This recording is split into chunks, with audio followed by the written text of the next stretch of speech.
Hey everyone, let's take a glimpse at how your first day on keto may look. You wake up, rip-roaring, ready to go, and just out of pure habit, about to go for your normal breakfast, oatmeal, toast, cereal, or maybe you're used to skipping breakfast.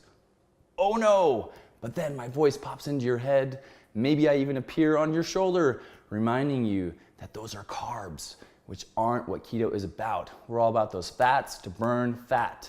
And since you planned ahead the night before, you had your first day keto meals, prepped and ready to go with sups and everything. Great job, you are awesome. So you go throughout the day drinking lots of fluids, making sure to replenish those electrolytes, which we'll cover in depth in another video. But you follow either example, the meal day 1 or 2, all is going well. Then come time to exercise, you're super excited to start the day 1 exercise of the Keto Kickstart, or at least I hope you're super excited because it's pretty bomb.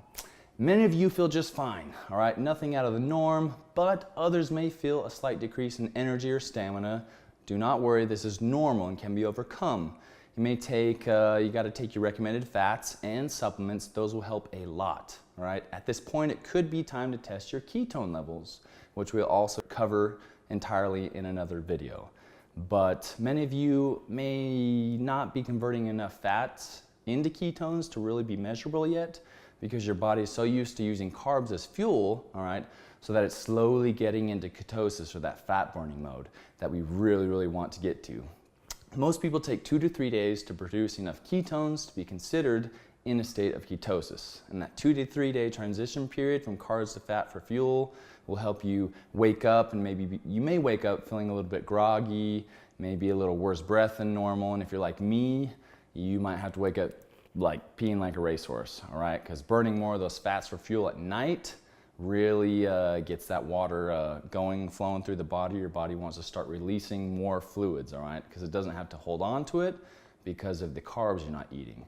But, all right, the keto flu basically will pass in a couple days. And I highly recommend, like seriously insist, you use a ketone supplement, all right?